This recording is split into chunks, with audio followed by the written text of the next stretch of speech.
Thank you so much for the very kind introduction. So I'm just getting over a cold, so hopefully my voice will hold out for the next 20 minutes here at least.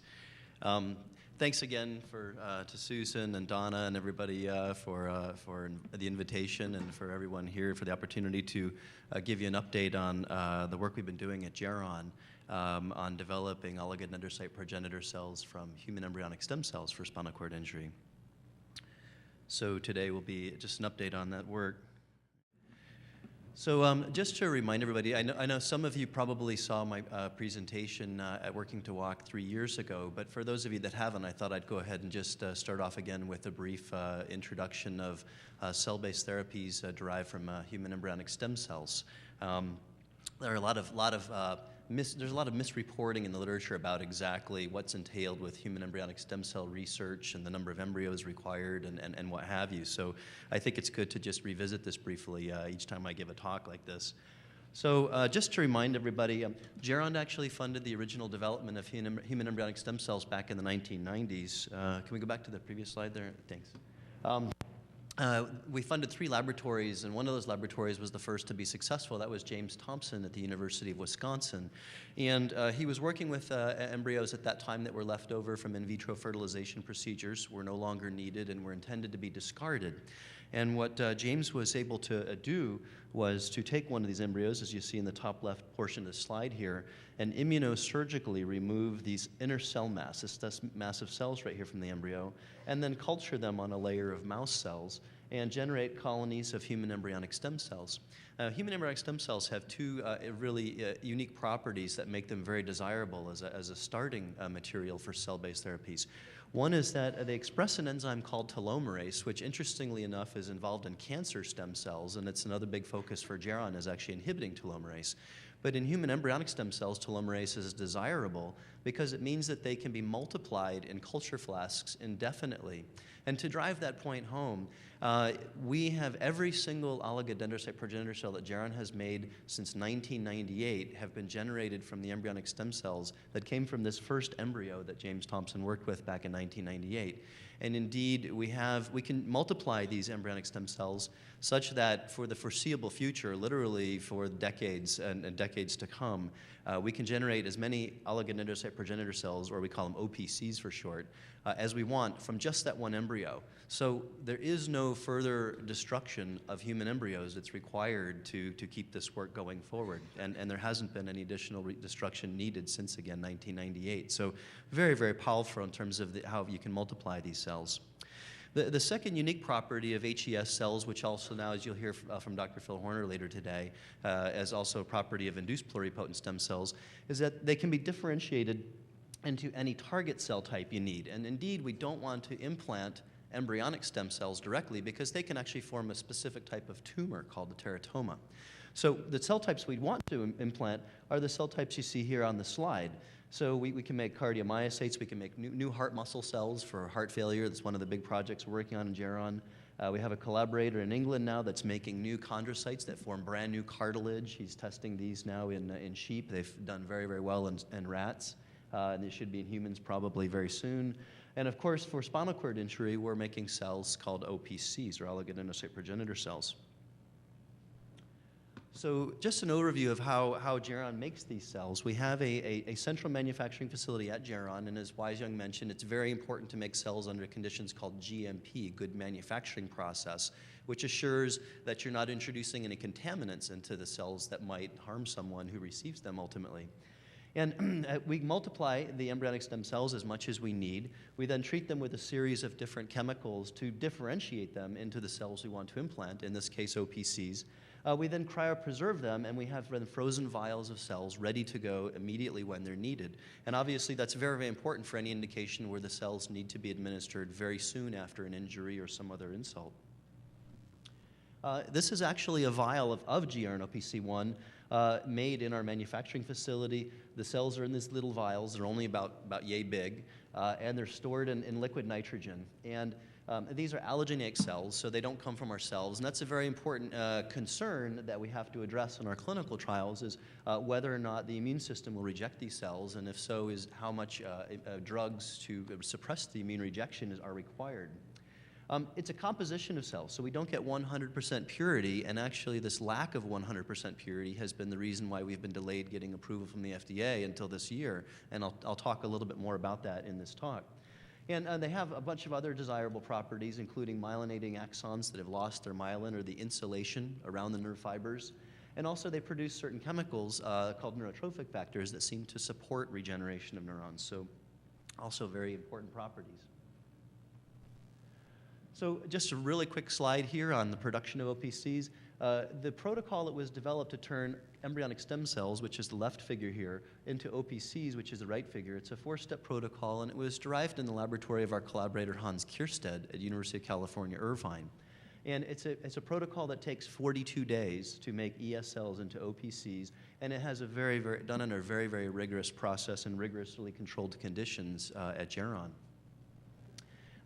Every batch of cells that we make is tested with a whole range, huge range of release specifications. Again, we want to make sure there aren't cells present that could cause a tumor, and we want to make sure that the purity of the cells we do want is acceptably high.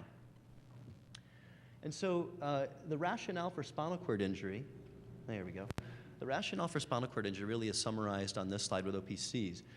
This bottom figure, Wise already walked you guys through what happens after you injure the spinal cord with a contusion injury, and this bottom portion figure actually shows the cells that die as a result of that injury. And at 24 hours after their injury, the majority of the dying cells are right in the center of the lesion.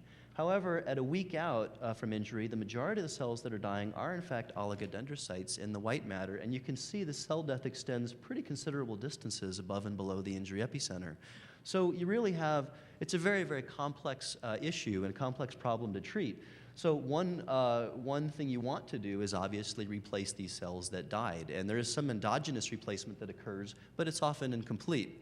And as you hear from the other presenters, there are many other things that happen. For example, there's a lot of scar tissue that forms around here, and you'll see treating scar tissue is also a very important piece of this puzzle as well. So by no means are OPCs a magic bullet. We think that they're really one important piece of what's going to be a multi-step or multifactorial treatment therapy for spinal cord injury ultimately. The proof of concept studies were initially done in Hans Kiersted's lab and then repeated by Geron. Basically, we know that the cells that we put in do mature to become oligodendrocytes. We know that they make myelin again, which is the insulation around axons that's lost. And after an injury, you can have an axon that's still intact, but if it loses that insulation around it, it doesn't conduct the nerve impulses as well as it should, or sometimes doesn't conduct them at all. And so simply replacing even a portion of that insulation can in fact restore conduction. And this is the motor information that's going down your spinal cord and the sensory information that's going up your spinal cord. So if those nerve impulses aren't getting through, then you don't have sensation or you don't have motor function. Hans's lab showed, let me just back up one slide if I may. Hans's lab showed again that there was increased recovery in rats, locomotor recovery with OPCs, and what's been very encouraging is to see that many other reputable laboratories around the world now have been seeing both the same time course and magnitude of effect of OPC-type cells derived from other cell sources. So I think this is very important independent confirmation of the approach.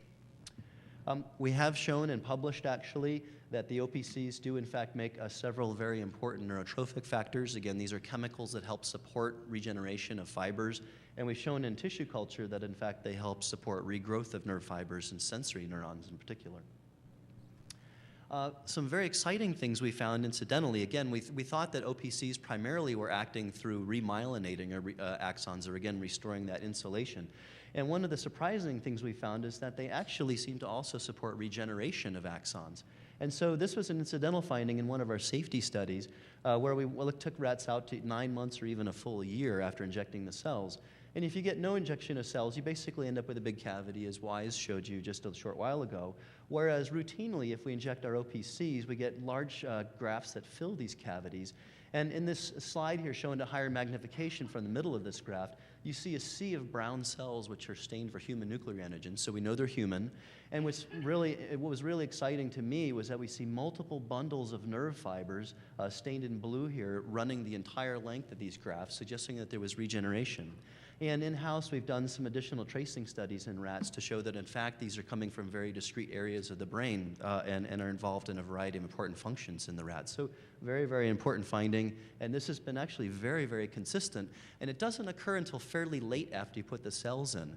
So that's another thing with regard to our clinical trial. Many people keep asking us as we start the clinical trial, when do you expect to see something? And it could very well take at least 6 months or maybe a year or even longer before this OPCs that we're putting in really contribute to any meaningful benefit that's going to be detectable clinically. With regard to where the cells go, Wise mentioned that he is nervous about cells that migrate, and absolutely that's an important concern if the migration is inappropriate. However, with the OPCs, what we find is what we think is appropriate migration of cells, because although the majority of the cells are at the spot where we inject them, we do in fact see a few cells that migrate through the white matter to distances as far as several centimeters away from the injury. And again, as I showed you earlier, we know that there is some oligodendrocyte cell death that occurs at distances from the injury, and their numbers drop off dramatically as you get further away. So we think that some limited amount of appropriate migration is in fact a good thing, and in fact endogenous OPCs in your own spinal cord do in fact have this same migratory ability. Now that migratory ability unfortunately is often impeded by the formation of scar tissue, so we haven't seen any benefit from our OPCs in a chronic spinal cord injury model to date. However, from some of the very exciting work that Stephen Davies is going to talk about, we think that new chemicals coming out that can inhibit this scar formation might help both your own OPCs to migrate and might also, in fact, help injected OPCs to be a potential therapy in chronic spinal cord injury.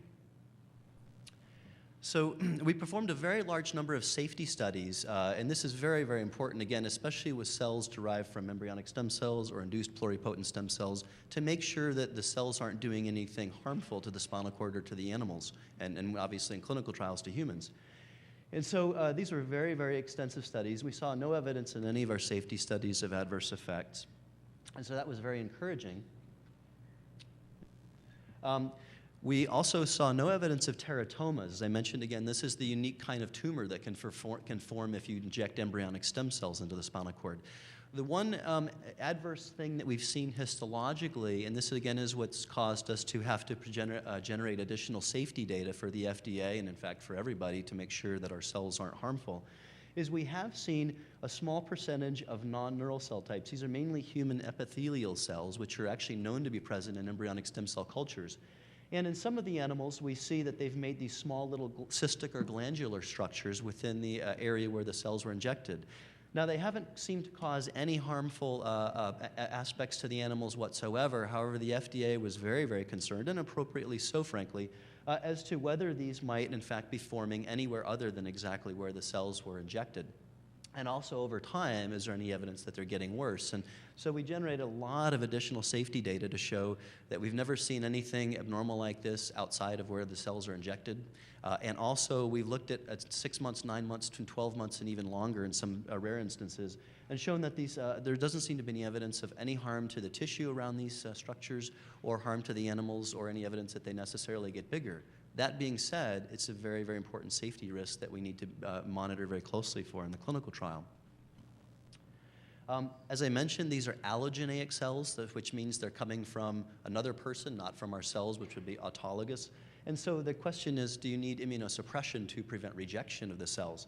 Well, our immunologist, Ross Okamura, published a few years ago on the allogenicity of our cells, and he shows that they only generate a very, very weak immune response. So this data, coupled with other data from other studies involving different kinds of cells in the central nervous system, suggests that maybe a short course of low-dose immunosuppression may be sufficient to get long-term graft survival, and we'll be monitoring for this very closely in the clinical trial.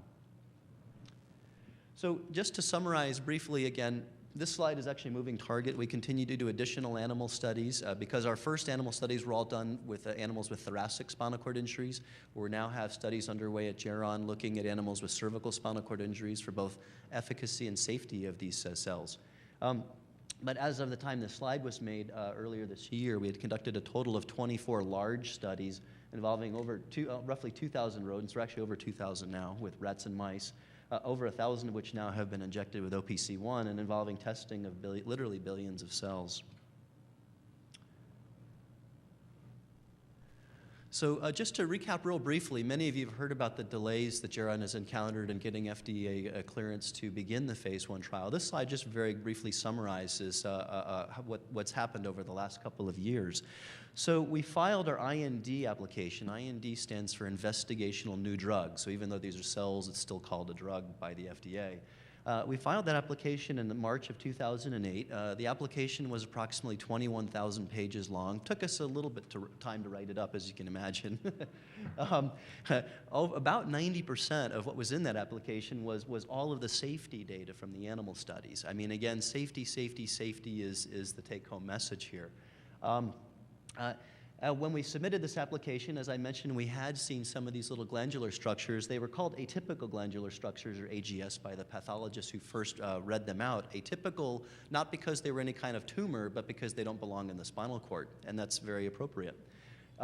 So we then showed to the FDA, we analyzed the entire brains and spinal cords from every single animal involved in one of our major safety studies, and showed that, in fact, they were small and they were restricted just to the injection site.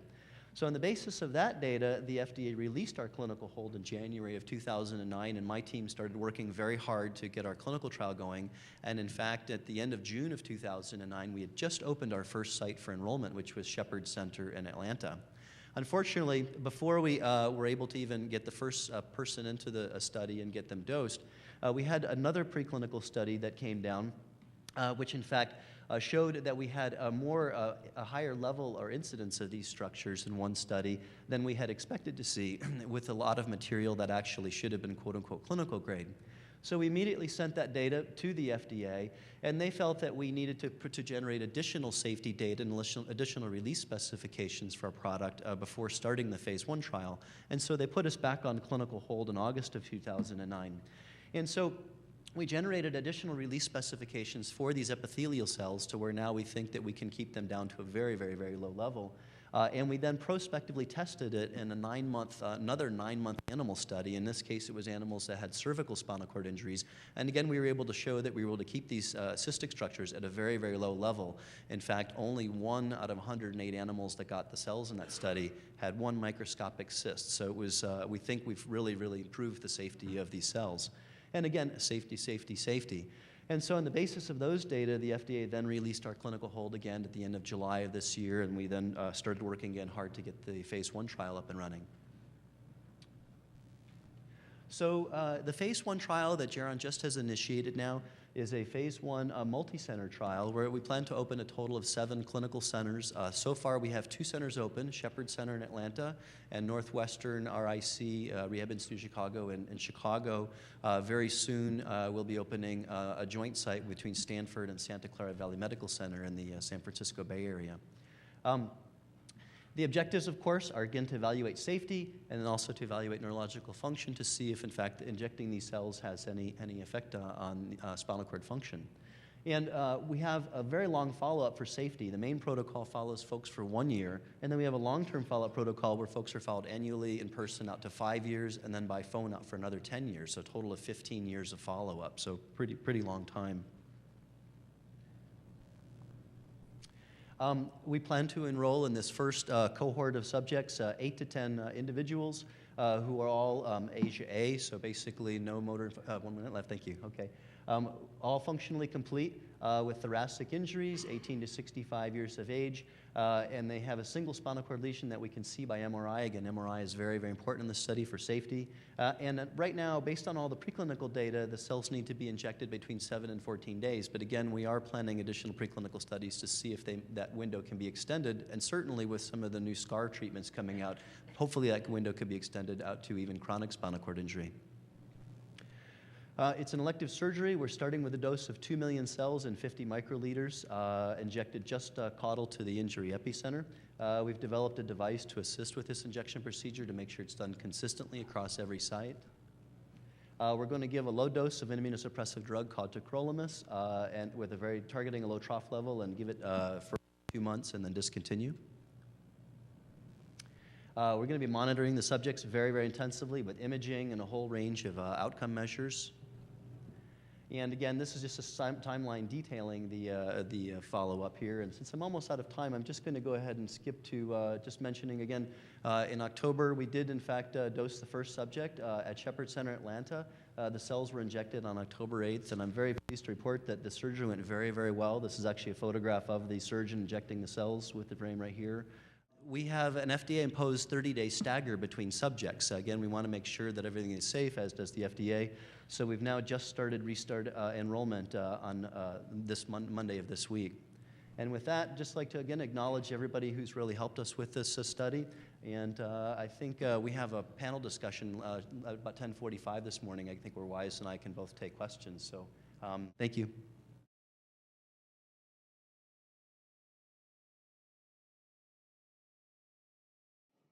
Visit u2fp.org for more coverage from Working to Walk and the latest in spinal cord injury news.